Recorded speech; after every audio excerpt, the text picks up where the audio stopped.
Hey Posh Coasters, it's Paula.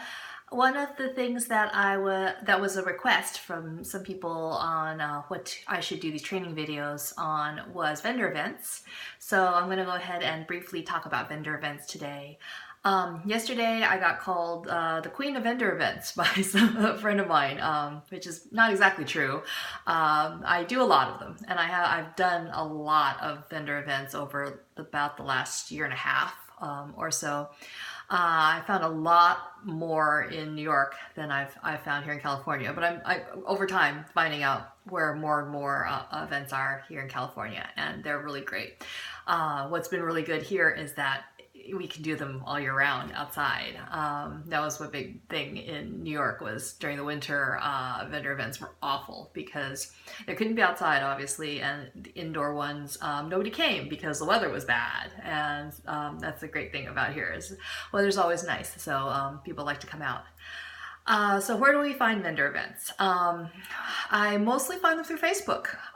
Look on Facebook, do a search for vendor event and your county, so or your area, your town, even your state, and you will find a lot of groups. And these are groups that other vendors have started and other vendors contribute to, where people exchange information. Like if somebody has an event, they'll post it and then give contact information and other people can sign up, and I get almost all of my vendor events from there. I do get, now that I know more vendors, I have friends who are vendors for other DS companies, and they'll tell me, oh, there's this event and here's the date and the contact person. And I also share with my friends when I find out that there are events, and that's a really good resource. But initially you have to meet those people first, and that's going to be at other vendor events. Craigslist works for a lot of people. I personally have not had a lot of luck with Craigslist, but I know that some people, some other Posh consultants really have. So that's another place to look.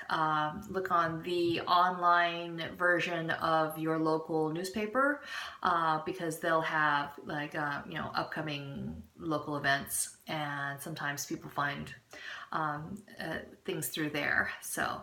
And it takes some time, and the great thing about Posh is that there's so few consultants compared to some other companies like Jamberry or It Works, that really it's very rare that I contact an organizer of an event and say that I'm a consultant with Posh and I'd like to participate. It's very rare that I will be told, oh, we already have somebody who does Posh, whereas it's very common for people in other direct sales companies for that to happen to them. So it's really an advantage that we have. I think in my county there's maybe a dozen. There's only about a dozen other Posh girls, and 3 of them are mine. So so it's great, and it's great to because also when you go to these events, almost everybody says, "Wow, I've never heard of this before," which is a great way to introduce people to Posh and to spread the Posh love. So okay. So how do you do a vendor event once you've found them, once you've signed up? It is something that really I've developed over time. Like I said, I've been doing this for a year and a half, very intensively. Because, as I said in my previous video about building PV, I had to find a way to reach new customers, and I had to find a way to get to people I didn't know, and vendor events seemed like a really good way to do that, and it has been. It's been hugely successful for me, and it's really kind of been one of the cornerstones of my business. So once you've signed up, you're going to need a display. You're going to need a table. Some events will provide you with like a 6-foot table. Some say you have to bring your own. Mine's from Costco. Again, that is a business expense that got written off all my taxes. Also, I have a tablecloth. They used to sell tablecloths in the portal, and I don't think they're there anymore. But any black tablecloth will do. You can get one from Target or Bed Bath & Beyond or wherever. Just a plain black tablecloth will do. And then the thing that I really recommend to people for your table display is to have heights. Don't have everything just spread out flat on the table. That's not as visually appealing. So what I did was, and I'll post a picture of one of my tables after I make this video. And what I did was I got some pieces that are basically like kitchen accessories, and I got them at TJ Maxx for really cheap. They're like really cute and wrought iron. I have one that's a spice rack that I put my scrubs in, so it displays it out this way, and then I'll put them at different heights. I have another little wrought iron basket that I put facial products in, and that looks cute. I have another rack that was for like inside a kitchen cabinet that has 3 different levels that's made out of wrought iron, and I put my chunk soaps on that, so it displays really nicely. So those are kind of like the pieces, some of the pieces that I have on my table. Also, I went really cheap and I just took old packing boxes and I found some really cute hot pink wrapping paper, and then another roll that was very poshy. It's hot pink with white polka dots, so what could be better than that? And I just wrapped these packing boxes, and then so I'll put a large one down, then I'll put one on top of it. There, I've got 3 levels. So it's just very nice to get a nice effect like that. Some people bring like big shelves, and I mean, some people's displays are very elaborate, and that's cool because that looks great. But you don't have to do that. I would love a big shelf to like go on the side of my table, but I don't have an SUV or anything. I have an Outback wagon, so I wouldn't be able to fit it in there. I mean, I barely fit all the stuff that I have. It's a struggle sometimes to get to pack everything up in one car. But if I'm bringing my daughter and she has to sit in the front seat, then it's even harder. So that's things that you can do with a display, and go on to like Rockstars. The Perfectly Posh Rockstar Graphics group is such a fantastic resource for all kinds of things, including there's go into photos, then albums. Then there's an album there that is all about vendor displays, and people have posted pictures of their vendor displays, so you can get some nice ideas, and that's a great resource. Okay, so you got you signed up, you got your table. Now what? What do you take? Basically, you take as much product as you have. Like the some people really are very like Spartan, and they really advocate a very limited amount of products on your table so that you don't get overwhelmed. And that really works for some people.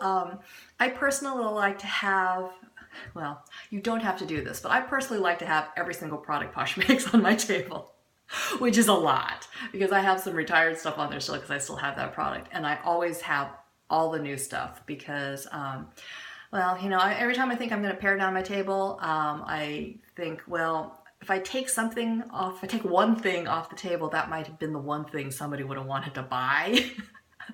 I can't get past that notion. You don't have to do that. You don't have to have every single product Posh makes. People like to focus on certain items that sell well. Almost everybody agrees the number one products that sell at vendor events are chunks, Big Fat Yummy hand creams, lip balms, lip scrubs. These are very basic things to have there. One thing that I had seen that some people had done during the holidays that I hadn't done myself, but I did it at my last event, was put up a sign about making your own Posh to Meet You set. So, which is a great idea, and it worked really well. At my last event, I sold 7 sets. So I put out all the chunks and all the lip balms and all the Big Fat Yummy hand creams, and then people could choose one of each and make their own Posh to Meet You for $19. And it also worked out great too because I would see people like looking at the chunks and looking at the hand creams, and I'd say, well, I have a special going where if you buy 1 hand cream, 1 soap, and 1 lip balm, it's $19. And people went, oh, great, and then they bought it. So it was great. So I'm going to do that from now on. That worked out really, really well. I lost my train of thought. So, but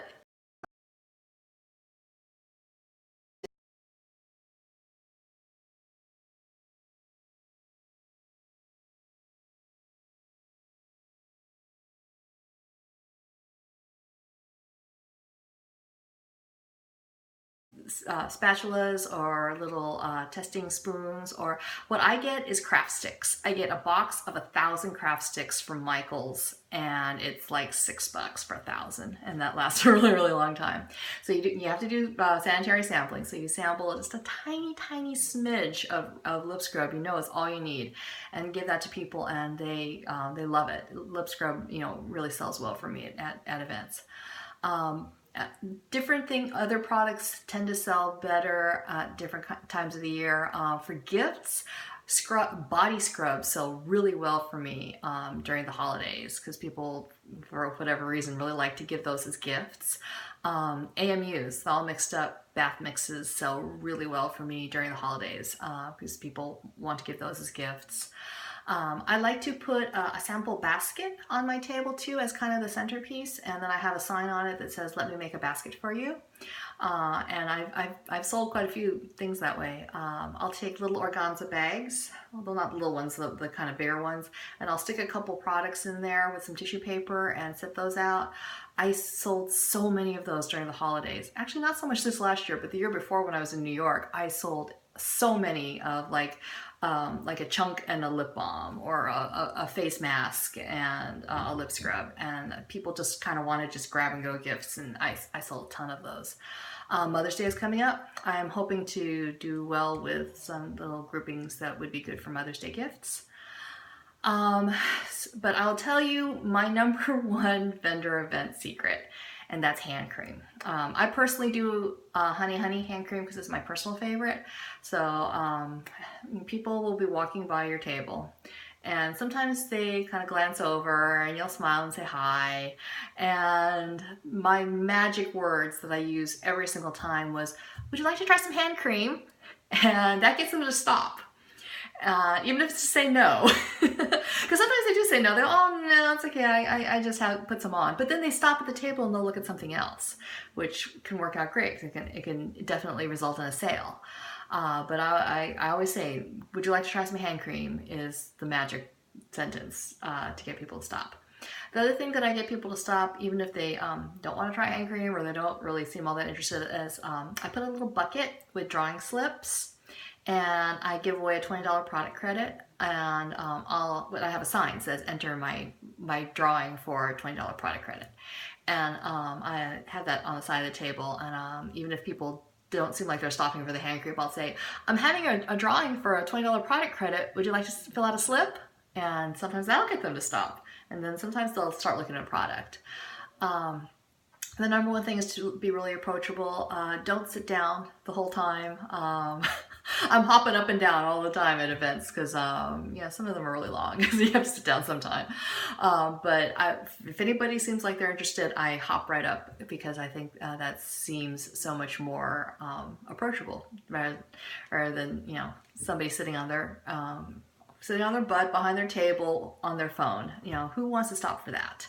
So I see it all the time at vendor events. Just people sitting behind their tables, just like texting on their phones. They're not looking up. They're not trying to make eye contact with people. They're not offering anything. They're not even saying hi. And I can't imagine that they do well, because who would want to stop at a table like that? So that's the basics that I wanted to cover. Again, if you have any questions, please put them in the comments and I'll be happy to answer them. Okay, we're coming into vendor event season. It's spring now, so, I forgot to mention, the very, very best vendor events I've done overall have been school fundraisers, because that is a guaranteed audience. People have to come out to support their kids' school, and once they're there, they kind of feel obligated to buy. Also at school events, I have sold 1 million lip balms, because kids love lip balms. So they come over and then they look at the pretty stuff, and then they get their parents to buy them some lip balms, and then sometimes something else too.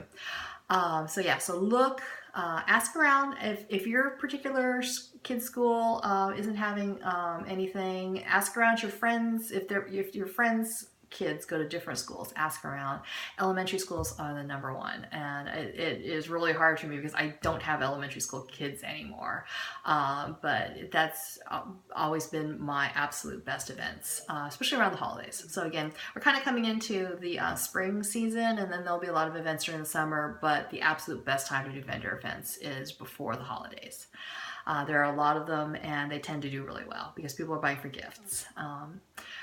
All right, and if you have any questions, just let me know. Thanks, bye.